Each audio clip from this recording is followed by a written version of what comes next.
All right, hello and welcome. Hola y bienvenidos. Soy Otis Landerholm, soy el abogado principal aquí en Landerholm Inmigración. Muchísimas gracias por estar conmigo ahorita, estar conmigo hoy. Hello and welcome. I'm Otis Landerholm, founding attorney here at Landerholm Immigration A.P.C, where we fight for your American dream. And thank you for being with me today, whether you're here in the office or whether you're at home on Facebook.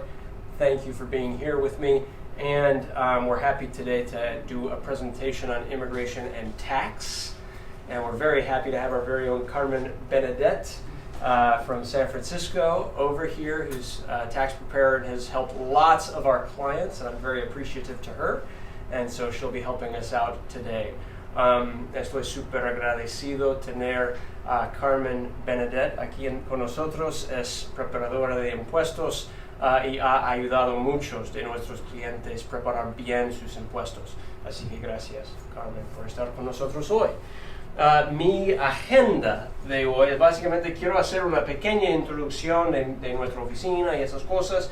Quiero hacer una pequeña introducción también de la ley de inmigración, ¿ok? Y luego Carmen va a hacer una introducción a los impuestos, ¿ok? Y no necesitamos hacerlo, no necesitamos estar aquí horas y horas, unos 40 minutos más o menos podemos hacer la introducción que queremos hacer. So welcome. My agenda for today is first I'm going to do a small introduction of myself and my firm.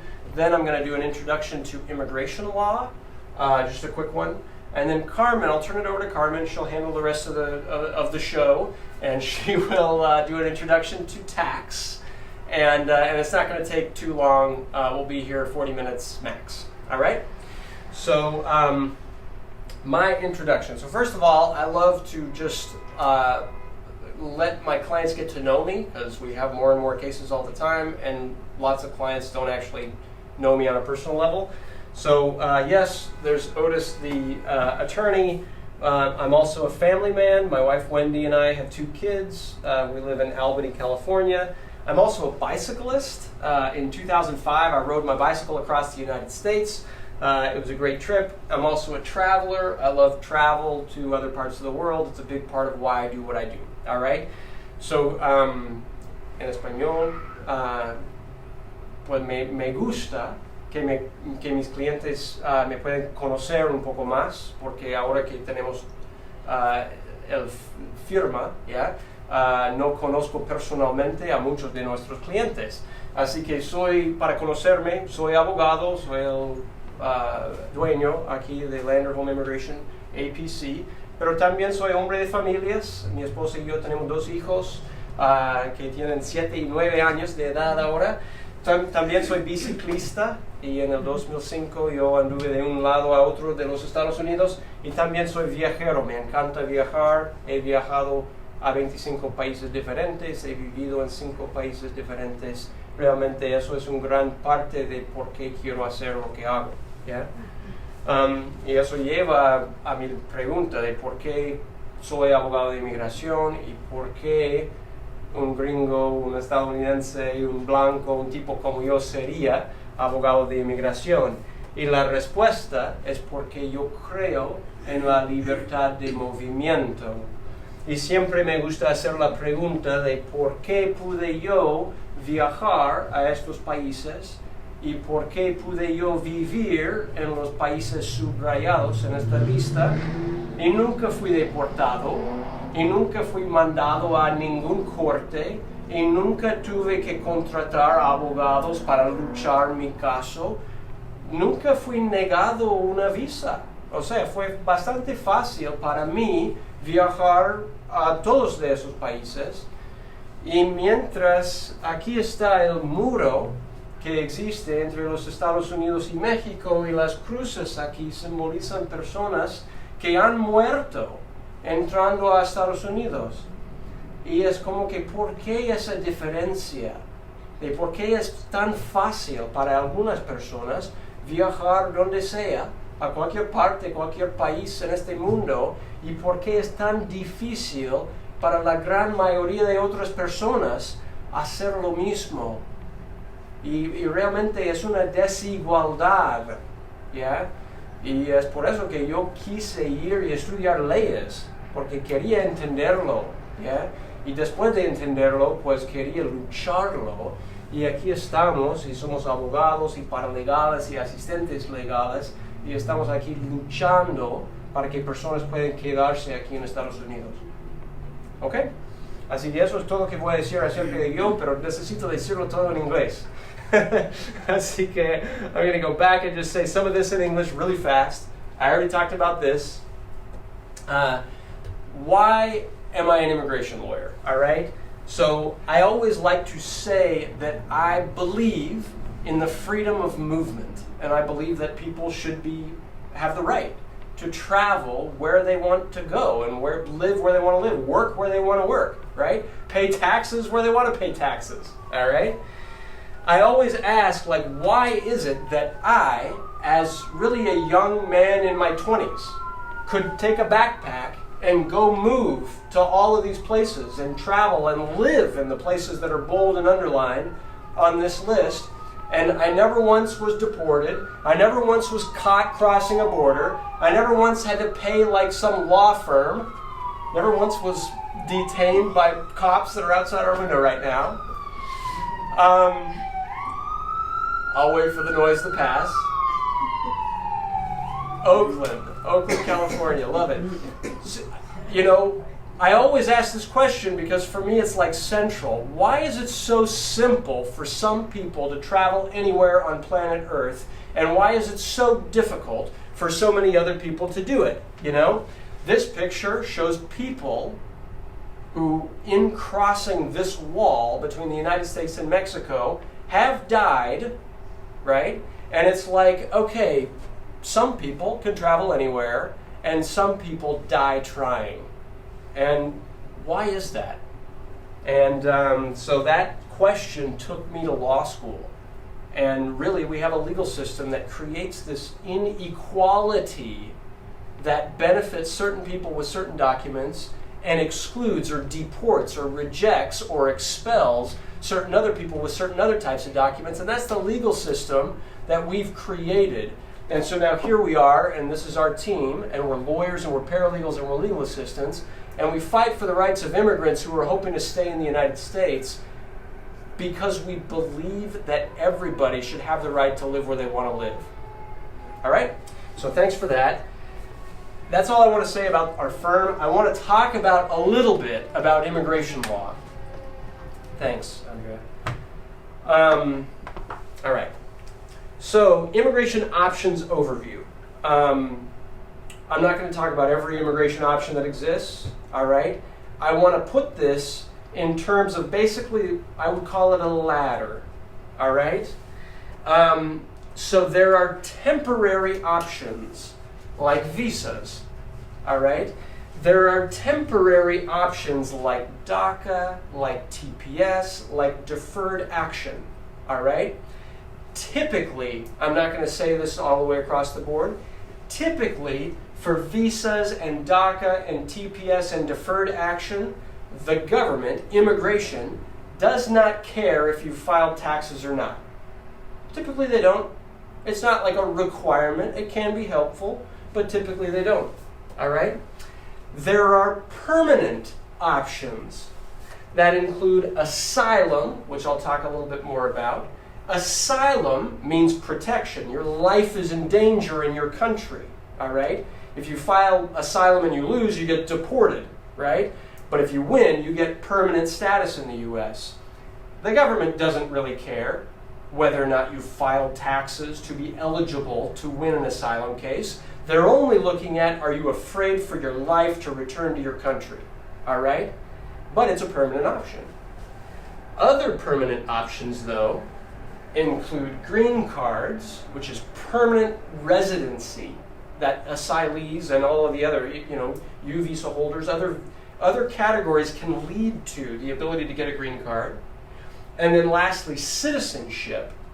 And when you're applying for green cards or citizenships, then now you want to make sure your taxes are completely in order. Does that make sense? All right. I'm going to say all of that in Spanish, and then I'm going to turn it over to Carmen. All right? So, quiero hacer una introducción de las grandes opciones que existen bajo la ley de inmigración, ¿ok? No voy a hablar acerca de todos, pero hay opciones temporarias, ¿ok? Y hay opciones permanentes para arreglar papeles de forma permanente. Las opciones temporarias incluyen las visas, y hay muchas visas. Tengo en la próxima, visas son estampillas en el pasaporte. Hay muchísimas visas diferentes, más que 35 categorías diferentes de visas. Pero la gran mayoría de las visas no importa si uno ha pagado impuestos aquí en Estados Unidos o no. De hecho, la gran mayoría de las visas uno aplica desde el extranjero para entrar a Estados Unidos. Y si uno estaba viviendo en el extranjero, obviamente no tiene que pagar impuestos aquí en Estados Unidos. Visas. También hay opciones temporarias, como se ha escuchado de la DACA, o del TPS, o de la acción deferida. Hay varios estados de inmigración que uno puede tener, que si lo tienen, está bien pagar sus impuestos, uno debería, pero para calificar o para aplicar desde el principio no es así un requisito. Realmente están pidiendo más dónde entraron a Estados Unidos, qué edad tuvo uno cuando entraron y de qué país es, para ver si califica para TPS, DACA o otros beneficios. Esas son opciones temporarias, de plazo de tiempo estricto corto, no permanente. Luego hay opciones permanentes, que incluye el tercer que voy a explicar, es asilo. Asilo significa protección. Es para personas que tienen miedo de que si vuelve a su país van a matarle, van a hacerle daño, van a realmente perseguirle, de alguna forma, de persecución. Así que para calificar para asilo en Estados Unidos no es un requisito legal haber pagado impuestos. Ganamos muchos casos de asilo que nuestros clientes nunca, jamás han pagado impuestos. ¿Y cómo pueden? Muchos de ellos no tienen seguro social todavía, muchos de ellos no tienen ni el derecho ni el permiso de trabajar hasta después de estar ya con un caso de asilo pendiente por un tiempo, por lo menos 6 meses, Así que no es un requisito legal haber pagado impuestos para ganar el asilo. Luego hay 2 categorías más, y lo puede ver más o menos como una escalera hacia un estado más permanente, Y los 4 y el 5 aquí, el 4 son los green cards. Visas son buenas, que son temporarias, pero green cards son 1000 veces mejores porque son permanentes. Le da a uno automáticamente el derecho de trabajar. Sí, a veces, depende de la categoría, pero a veces para calificar para un green card hay que haber pagado impuestos. Y para la ciudadanía, siempre. Para ganar un caso de la ciudadanía hay que haber pagado bien sus impuestos. Hay que no deber nada al IRS. Así que quería yo realmente explicar eso, que hay unos trámites de inmigración cuando realmente no es parte del análisis legal, y hay otros trámites de inmigración que pagar impuestos es sumamente importante. ¿Tiene sentido eso? Perfecto. Así que eso es realmente, tengo muchas cosas, puedo explicar bien asilo y todo eso, pero no, la cosa más importante es saber, voy al final, es saber, como mencioné, que para...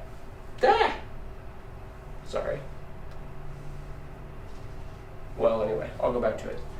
Para que saber, básicamente, que para ganar un green card, para tener estado permanente en Estados Unidos, es importante estar pagando impuestos al sistema estadounidense básicamente para preservar su derecho de aplicar para la ciudadanía. Okay? So I'm going to go back to my last slide here just to have it up, and then we'll invite Carmen up. So let me fast forward here a little bit. Sorry about this.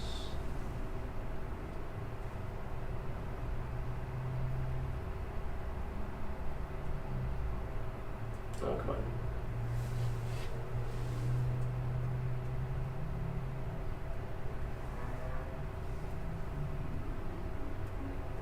Visas, asylum, green cards. I don't need to go through all these. Citizenship, I don't need to go through all of this. And this is the same slide we looked at. And the point of it is just that as you go through an immigration process and as you gain a more and more permanent status, the more permanent your status is, the more important it is to pay into the system and to not owe money to the federal government.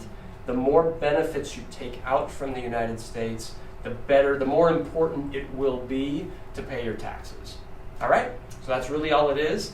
Thank you so much for being with me today. And now I'm going to turn it over to Carmen Benedette, and I'm so grateful that you're here. Okay? Cool. Okay. Yay, Carmen! Thank you. Ready? Okay, so Yes, I guess first I'm going to say it in English.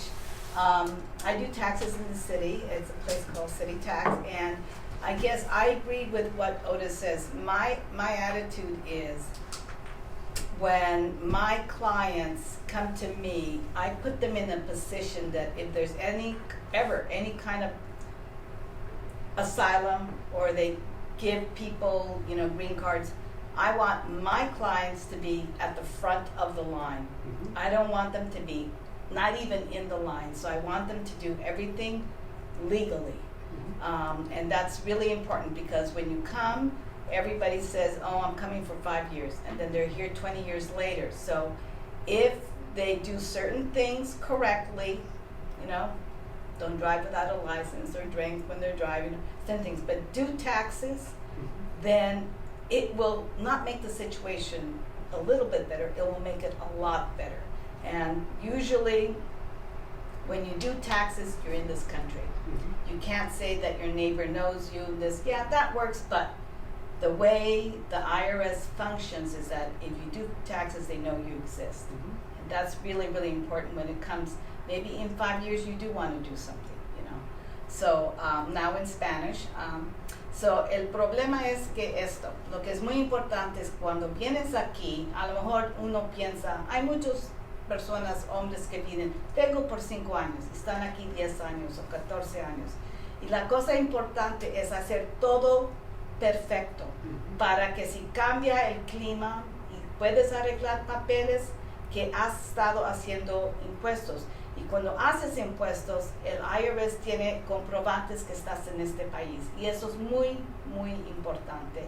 Yo conozco un hombre que ha estado aquí muchos años. Lo agarraron conduciendo sin licencia y luego trató de arreglar. Y cuando el juez se dio cuenta que había estado aquí por 10 años, tuvo que ir para atrás y hacer todos sus impuestos. Ahora, la mayoría del tiempo eso no pasa. Tienen como 3 años, pero es importante estar aquí. I always tell my clients, you are in this country, there are certain things we don't like, but you use the sidewalks, you use the lights, your kids are in school. In this country, you pay to live here. I pay here, and you have to too. And they get that because, they come from maybe different cultures, and it's different.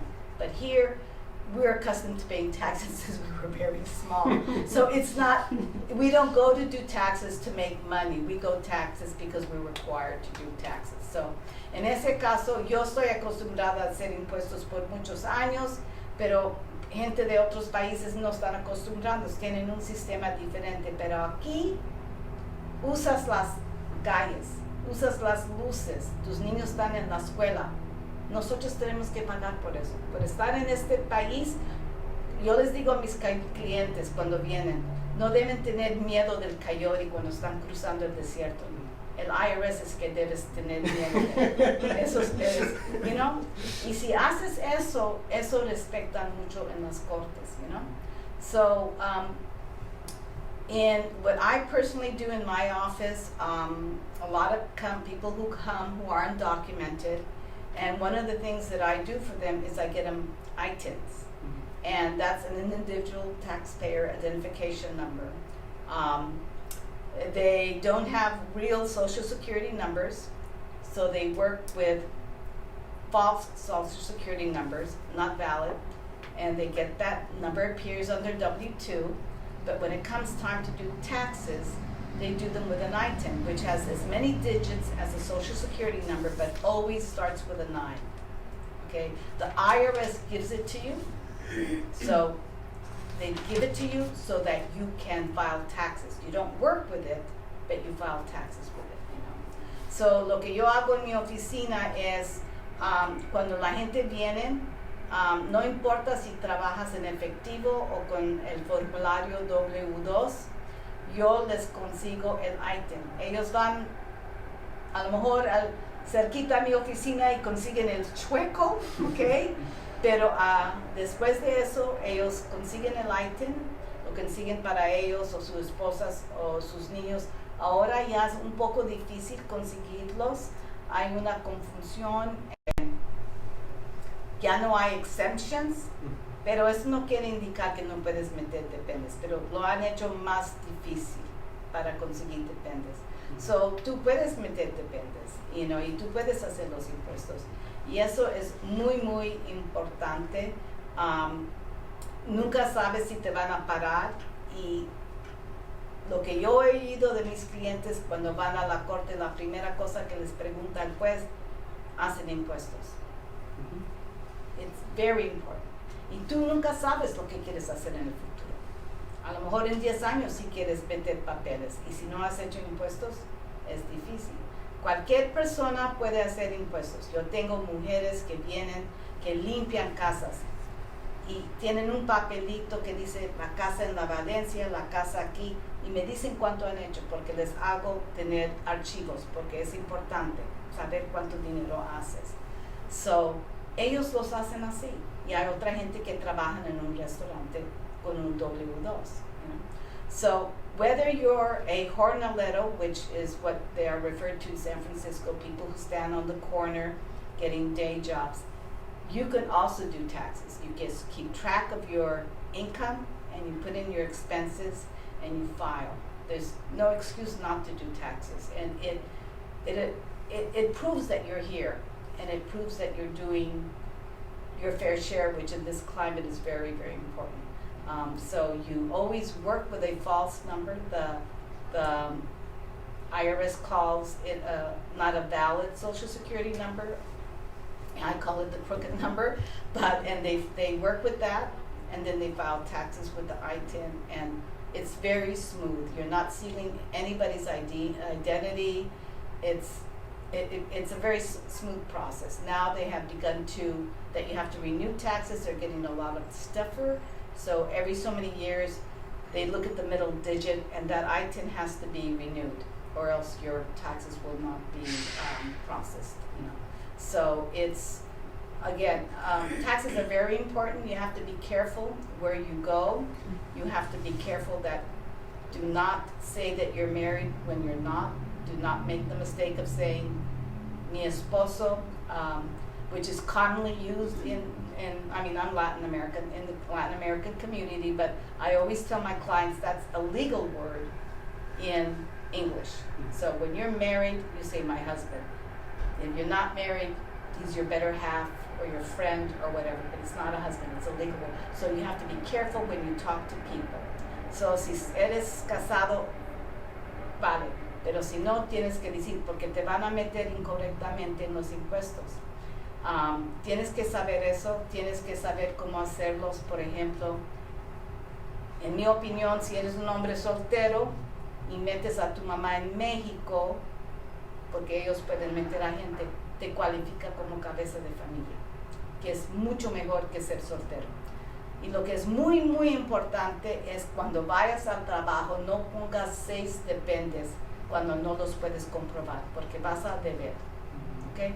En años pasados, como hace 15 años, gente trabajaba y no hacían impuestos y ponían 8 o 9 y no les quitaban nada y no tenían que pagar porque no hacían impuestos. Hoy la mayoría de gente hace impuestos. Es muy importante poner tú y tus dependes y no pongas todo el mundo, porque ahí vas a tener problema.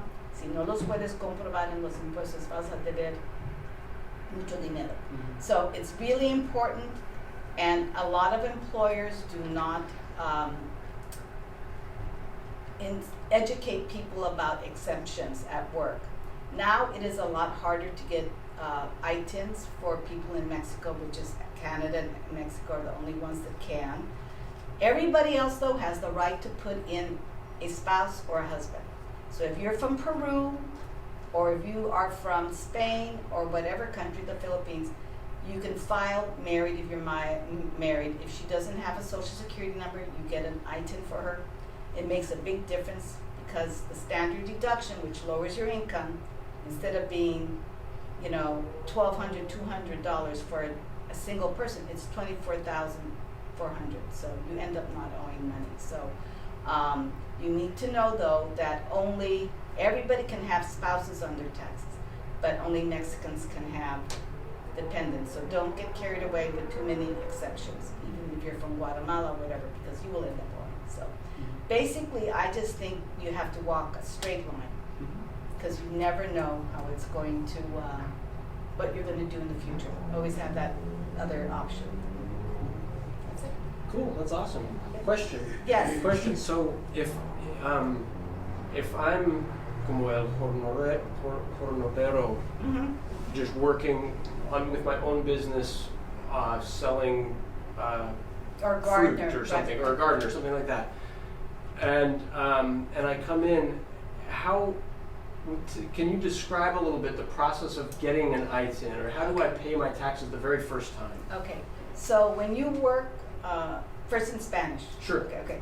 Cuando tú trabajas con el formulario W2, te quitan el federal, el estatal, el disability, si te haces daño o sales en cinta, y te quitan también el seguro social y el Medicare. Eso es cuando tienes un trabajo donde te están descontando.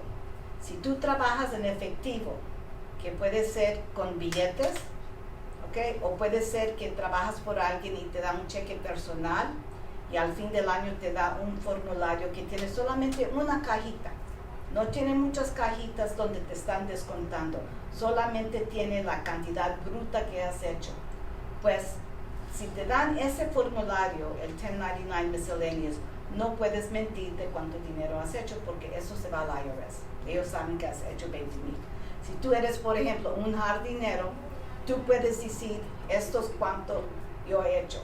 Y la cosa es que uno tiene que tener la disciplina de a lo mejor tener un calendario y decir, hice 500 este día, hice 600 ese día. So, lo que yo hago es como que les enseño que tienen que reportar y debo decir, ok, pero uso mi camioneta y eso, puedo descontar las millas o las bolsas donde está la hierba y todo eso. Lo que hacemos es, para conseguir el ITIN, tienes que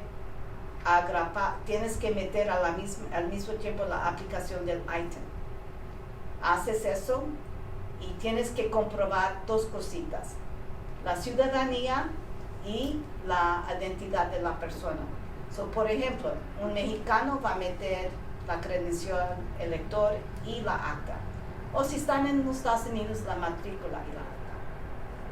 Se han hecho muy particulares ahora en el IRS, ahí en Texas. Yo digo, la mejor cosa es el pasaporte, y el pasaporte solito puede comprobar esas 2 cosas. So, es lo mejor, es lo mejor.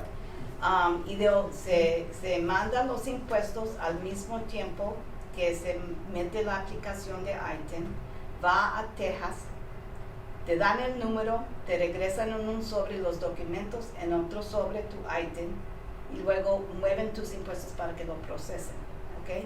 Y una vez que ya tienes tu ITIN, el año siguiente no se tiene que hacer por correo, se hace electrónicamente. So, anybody who works for cash, whether they get paid and they don't get a form at the end of the year, usually if you get a W-2, you are getting a lot of things taken off your gross income. The important thing is Social Security and Medicare. Anybody who makes over $600 in cash is going to have to pay Social Security and Medicare. If they make $600 and they're single, the standard deduction is $12,200. Obviously, when you deduct the $12,200 from the $600, you have no taxable income. But you will always have self-employment tax. Always, always. So what you have to do is you have to pay that. Unless you have children, most people who are self-employed will owe money. Either they give you a check or they give you a 1099 form at the end of the year.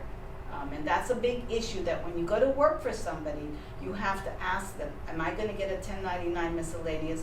Because you may make $30,000 and you think, okay, I'm going to report $10,000. But no, because if that miscellaneous, that 1099 miscellaneous went to the IRS, you have to report what's there. So you have to keep really good track of your expenses. Siempre les digo a mi gente, no importa si trabajas con un W-2, ya sabes cuánto haces, pero si trabajas en efectivo, ¿cómo vas a saber si te puedes cambiar a otra casa o si puedes comprar una camioneta? Tienes que saber cuánto dinero haces. El dinero no es lo más importante en el mundo, pero te da opciones. Y en este país es bastante importante conseguir el crédito, comenzar con una tarjetita que pones $500, lo usas, lo pagas. Tienes que comenzar, como él dijo, en un paso que vas a estar aquí con papeles. Y si no quieres papeles, está bien, pero si quieres papeles, tienes que seguir así. Y si trabajas en efectivo, vas a deber, porque no te están quitando para el seguro social ni el Medicare, que es la pensión y la cobertura médica. Claro, si yo me muero, tampoco a pensar que he metido mucho dinero, no me lo van a dar. Y hay mucha gente que trabajan aquí sin papeles, que están metiendo dinero en ese banco para los americanos, que no se quejen, ¿ok? So, es muy importante saber cuánto dinero. Tienes que saber para tu seguridad y para tu futuro, ser más organizado. So, eso es muy, muy importante. Yeah. Other questions? So, el proceso lleva como 4 semanas, dependiendo si están muy ocupados. Antes, como digo, el pasaporte es lo mejor. Antes, cuando se podía conseguir ITINs para niños de México, era una boleta que tenía las calificaciones y la acta de nacimiento, pero ya se ha hecho un poco difícil. I think there's a lot of confusion about dependents and who can be listed as a dependent, and do they have to be living with you 50% of the year, all year? If they're mainly living in another country, right. What do I do? I don't know. Okay. Could you speak to that a little bit? Okay, English first. Okay. Sure. The only people who can have, of course Americans can have people, it doesn't matter if your child is going to school in Boston, she's your dependent and she doesn't have to live at home. But if you are from another country, the only people who could put dependents were Canadians and Mexicans. Mexicans could put their grandparents, their children, their uncles, their aunts. Everybody else in Central America and South America could only claim their their spouses. That's the only person they have the right. They cannot put down their children no matter how much money they send them. It has become very, very difficult nowadays. I do a lot of my single men from Mexico jump from being single to being head of household. And even though they already got an ITIN for their mother, to renew it has been exhausting. I sometimes have to write 4 letters. I've been told I have to tone down because I'm a little bit aggressive about it, but you know, they have a right. And the problem is that because Trump got rid of exemptions, you know, the IT department will say, well, you don't have exemptions. Well, you know what? It's our choice to put dependents if we want to, whether it helps or not. And by the way, it does help because on the state side, California still has exemptions, and I don't see them taking them off, and it can make a difference of $500, which is a lot of money. So Mexicans can list a whole bunch of people, but I don't think they're going to get them anymore, you know. Los mexicanos eran la gente que podían meter, a mí todo el mundo se quejaba de los mexicanos, porque la gente de América Central dicen, ay, ellos meten sus gatos y sus perros y todo el mundo en la casa, pero en realidad, you know, la mayoría meten lo que es la familia, la esposa y sus 2 niños o sus 3 niños. Ahora ya es muy difícil conseguir ITINs por esa gente. He tenido muchos problemas renovando el ITIN de los madres, que es muy importante por un soltero, porque, por ejemplo, un hombre soltero aquí, si mete a su mamá, cambia de soltero a cabeza de familia. Su hijo no le va a cambiar, porque el niño tiene que vivir en los Estados Unidos para que se haga cabeza de familia. O una madre. Yeah. So that's, it's gotten very hard. Very hard. I don't know if they don't know the law. I don't think that's the problem. I think they're making it very difficult for ITINs. Well, quite frankly, a friend of mine who does taxes in Santa Rosa, his father died last year, and he said, this year renewing ITINs was more stressful than going back and forth to Mexico last year for my father. Wow. And you cannot discuss it with them. They're in Austin, Texas. If they reject something, you're talking to somebody in Philadelphia, and all they know is what the person put into the computer. So if the person in Austin says it's not a valid birth certificate, you can't argue it. It's their word against. They put it in the computer. That's the truth. So it's. I'm hoping this year we are just sending off most of our batches. In fact, I mailed around 10 of them this morning. So we'll see if they're better trained this year. Hopefully. Yeah. ¿Tienen preguntas, señora? Sí. Pero le quería enseñar mis taxes, si quiere ya después cuando ya no Okay, está bien, no hay problema. Yeah.